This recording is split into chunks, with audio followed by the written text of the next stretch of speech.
But we will probably see some team fights starting up pretty soon as the next objectives are spawning. They have ward coverage on all the major sigil buffs, and that'll be really big. Now let me ask you, because I've been following along with some of the chat, getting to see what the players are actually saying, and I'm seeing a lot of chat about I'm ready to push. Like, let's make the big push. What exactly do they talk about? Like, what is the big push that they're trying to make you think? So the big push is basically is keys off of really key items. So Ashe actually doing a bit of a slower build, actually going for a fast brutalizer and then going for the big concept items like Infinity Edge. You're probably going to see GG go for an Infinity Edge, and when you have that item, that is the single most expensive offensive physical damage item in the game. And when you have that, your damage output is freaking huge. Your critical strikes hit 50% harder. You have 80%, like 80 more damage per hit. Like, you just do a crap ton of damage. And when you have that, you're like, all right, dude, I'm Ashe, I'm in God mode. Like, let's go, we're gonna win this game. And you're usually gonna see him key off of really huge items like that. And it might be, the first team to get Aegis of the Legion. It might be the first team to get even Ginsu's Rageblade for Nidalee. And so I'm actually a little bit surprised that both players. Yes. Sorry, I didn't mean to Okay, yeah, I appreciate that. So you might see these key items come in really big. But here we have a little bit of action going on. You can see Nidalee kind of flanking around the back. Can they get enough damage off the Vladimir? There's a lot of harassment going down to a blood pool, but Garen's in the middle of everything, and there's the Amumu ultimate. Are they going to pick off Garen? He's getting quite low, down to half, and there's the Ashe stun. Oh, Morgana showing up, and the entire team just crushes down onto him. Amazing job by CLG, so they have prepared themselves for that big push, finding one guy out in the open. Yeah, he said all go mid, and that's exactly, I guess, what unfolded right there. Yeah, it's a very nice job there. They actually blew quite a few ultimates there. Morgana and Amumu both ultimated, and Ashe as well. So those are the three large ultimates that really matter in this game. Those are the three. They've stunned Araragi. Will they pick him off? And an amazing banish shot. It's Graphic, but he's going to have to back off for now. Graphic pushing him back with the ultimate. Oh, and he did die to Ignite. So Araragi has fallen, pulling the score to 2-2 with, again, those 2 dragon kills earlier on by CLG. So amazing job there.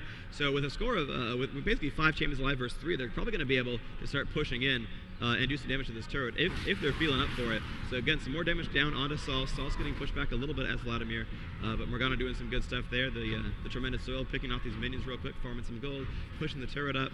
Another major objective has now spawned over here. Kobe and Big Fat Gigi going for this. There's a smite, and who's going to go for it? Looks like, okay, they're going to give it to Ashe. All right, so Ashe is going to have this golem buff. And that's going to be really cool for her because she has one of her key spells is called Volley. That's a very, very short cooldown, which just throws out a bunch of arrows in a cone in front of her, pretty long range. That's a really good poke spell. And for someone, basically, there's a really big complexity going on. Araragi is a champion that has a really, really big channeled ultimate that's really, really powerful, and it's called Absolute Zero. If you can channel it for the full duration, you will just blow everything up on the screen. However, it is, again, a channeling spell, meaning that if you stun him, he'll lose it and get part of the damage, only a small fraction. Now, Araragi is going for an item called the Banshee's Veil, and the Banshee's Veil gives him this blue shield around him which will block one spell. And most of the spells that these guys have on CLG are stuns, and so he'll just straight block a stun, which is awesome and makes the Banshee's Veil worth it. The one caveat is if you have Ashe with Volley, that counts as a spell as well. So you can spam that out there and just try to drop down that Banshee's Veil. And so they're giving her Golem buff partially for that reason, so she can make sure they don't have these shields up and just go right into it. So you could, I mean, I definitely see this, that there's a lot of battling over the auras and over those various mobs in the middle that give you those benefits. Mm-hmm. So yeah, these buffs are constantly warded, and they also have a summoner spell right here called Clairvoyance, which just reveals the area for a short time. So they're really, really relying on map control, and this is actually this is really good for Epic. So Dan has that Infinity Edge that I talked about. He has Lizard buff, and they are picking down Morgana pretty quickly. They're in pretty good shape. Vladimir actually not going for a fast Rylai's Scepter. That actually surprised me a little bit. Normally, Vladimir will rush this item called Rylai's Crystal Scepter, which makes all your spells slow the targets they hit, which is really good for crowd control. And Vladimir has a lot of really low cooldown spells. They can constantly output this slow on all their enemies. But instead going for a couple of mid-tier items first. Both teams actually doing that, which surprises me. Big Fat GG going for the Brutalizer. But Dan, rushing that Infinity Edge is really going to be a big advantage for them. I think this is really their time to push. And you can see that they are grouping in mid. You can see everyone's really close by. They're going to try to take these buffs as best they can. And you can see, the 5 players from CL Gaming chilling right here as well. And they're going to be at a stand-up for a short time until they get their objectives really planned out. So, okay, Dark Binding just barely misses Vladimir. And here we go. There's another ward. And both teams know what's up. This is going to be very, very clever. So let's see what they can do. Nidalee and Morgana trying to zone them away. And there we go. Yes, Amumu and Sion on top of it, but here we are. Okay, so that is Nunu taking the Dark Binding to the face. That's not good for him, but Dragon is still only at half, and here they go. Here they go. Yes, so Garen is up at the back, and he's going for Ashe. We're going to follow that, but here's the Amumu ultimate, and there's the Nunu right there. All the players are inside of that absolute zero, and look so much damage going off. Sauce picking up elements. Nidalee getting dropped down as well. Will she drop down? There's a snowball. There's a Janna, and yes, there's Zephyr with the kill. But over here, Garen is trying to fight Ashe, but has lost to Ashe. CLG winning that fight right there. And they're trying to chase down. And yes, they have picked off Morgana. Amazing job there. A double kill from Sauce, up to a killing spree. So Sauce picking up 3 kills there as Vladimir. Amazing play from him. And if you look at the scoreboard, that is only 2 kills from Epic Gaming. They still have 3 players alive, but only Ashe is up for CLG. Only Ashe is alive. So that was a 4-2 fight. And they didn't get Dragon, so that objective is null and void, but they're getting this mid turret right here. And unfortunately, Tristana did die, but Nunu gives a bunch of attack speed to his teammates when he casts Blood Boils. That's a really huge buff. And yes, that turret is gone now. So that is 1 and 2 turret kills for Epic, but only 1 kill for CLG. And oh man, they're going to pick up some more key objectives. This Dragon is just worth so much this game. And the players should have headsets, not quite hear this. They're a little bit afraid. Oh, they did get revealed. They had to be a little bit careful there. It looks like they're going to back off for now.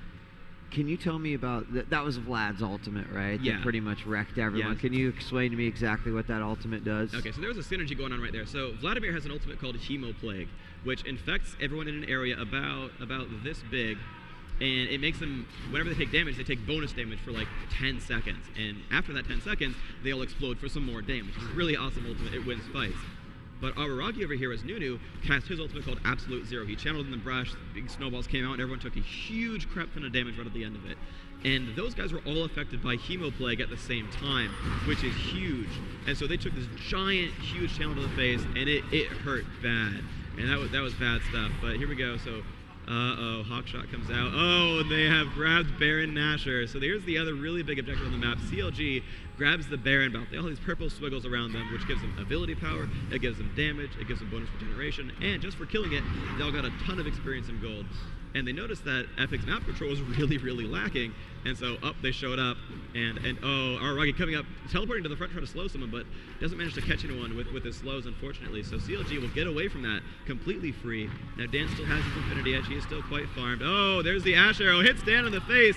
He's got to be careful. He checks the Janna shield. What, will they be okay? He gets another stun, and yes, does drop down. Oh, and a Mumu ultimate as well. The entire team is ready to jump down on this. This could be a very good fight. There's the new ultimate. Will they get any kills? Does not hit much of anyone, but they are doing a lot of damage out here. No, there goes Vladimir, and there goes a lot more damage. Garen chasing down Anna Ashe as best he can, but a Mumu chasing Nunu down a little bit. Will they get any more damage out? But you can see that both players have lost 2 teammates so far. So far that's okay for Epic. And there's a slow onto a Mumu. A Mumu taking some damage right in the face from Garen, but excessive getting dropped down by Ashe as well. It's 3v3, but oh, an amazing stun from a Mumu. And yes, there's the pick off. Good job by GG. That Brutalizer really making his volleys hit quite hard, gives him cooldown reduction and bonus damage and armor penetration. So good stuff there. They are now, 7 kills to 8, so CLG isn't winning in champion kills, but they're up 2 dragons, they're up Baron, and they're only down 1 turret, which is really quite huge. So CLG winning this game for now. They're up in levels, they're up in gold, but I mean, they still have the chance to lose this game, as Dan is getting quite farmed. You can see Tristana down here. Now has a green elixir. That's very good. So Dan is still quite farmed. He's quite powerful. And really, he's going to be the big key. They lost last fight really because Dan got picked off first. But if he gets himself in a position in the next fight, and Tristana's special because she has really long basic attack. She has the longest basic attack in the game. So, and she's pretty high level, so that attack is actually quite long now. And if he can get himself in a position, he will just wreck faces constantly. And so they really have to rely on keeping Dan safe. And again, they have, oh my god, another Ashe arrow across the map. Actually, did not steal the lizard buff. They were trying for that. Ashe was trying to land the splash damage from that arrow to steal the buff. Doesn't quite get it. But they are taking down the dragon right now. The team has shown up. Both teams know what's up, but a lot of advantage to CLG. That's their 3rd dragon kill of the game. They're doing very, very well on these neutral monster objectives. Hotshot a little bit aggressive. Got to be careful. Yeah, they seem to have some good coordination. I'm watching the chat. They seem to know exactly when things are up. Obviously, they've got the wards in place to be able to catch that. But ultimately, if I could even point out one difference, it seems like CLG is really on top of that map control. Yeah, absolutely. They're doing really well. They've gotten every single dragon so far. And actually, Saul said we can't give them every dragon, guys. Into chat. There's a lot of these really important things going on. So There you go, Chaster in the middle, getting some nice items. Actually went for fast Banshee's Veil. I'm a little bit surprised by that item choice. Normally you see like a Zhonya's Ring rushed really fast, a lot of bonus ability power and the vulnerability for her ultimate.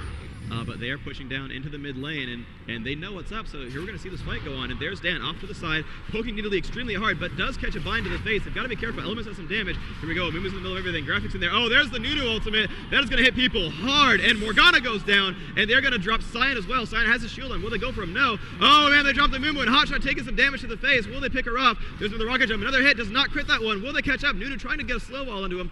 Cannot quite land that snowball. Hotshot is running away as fast as she can, but there's Ashe fighting Janna. Is isolated to the bottom of the map now, and they're going to try to go for this. Now, they got 2 kills for nothing. That's going to bring them right back into this game.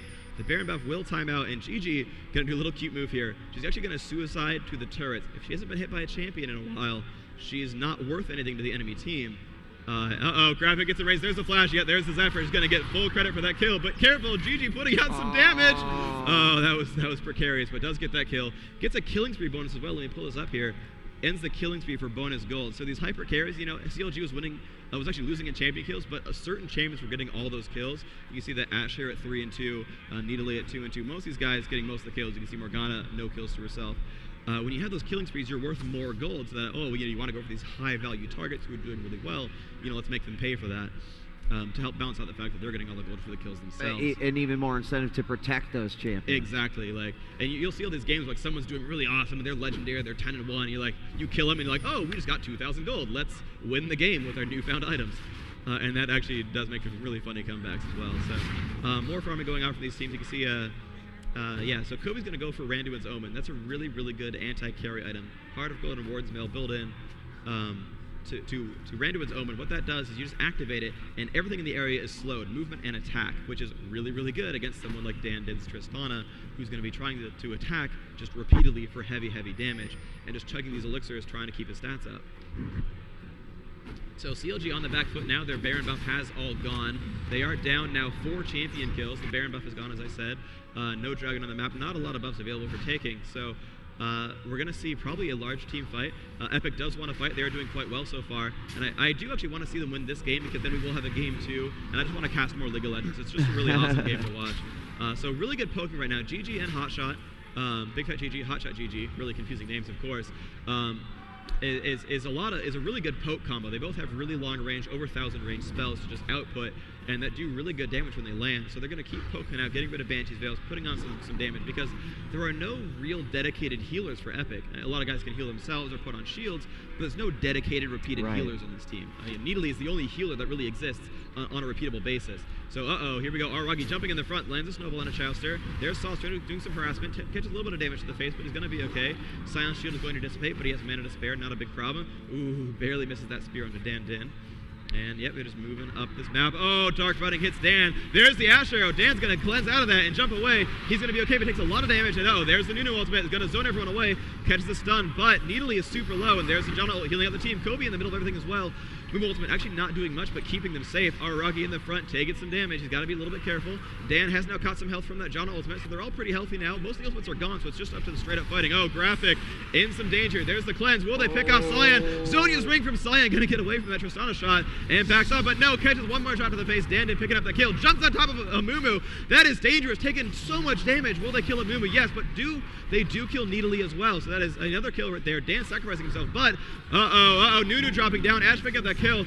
And Garen's got to be kind of careful. That's a little bit too crazy from him. And Sauce getting owned by Ashe right there. That was not the place to be. I don't know why they kept going in for that fight. That was really, really silly. And we're going to just watch Ashe chase down this Garen. Oh, there's the flash across the wall. There's the slow with frost arrows. There's the exhaust, but it doesn't matter as Volley drops him down. Garen gets picked off, and GG picking up, I think, 4 straight kills there. Only Janna remaining.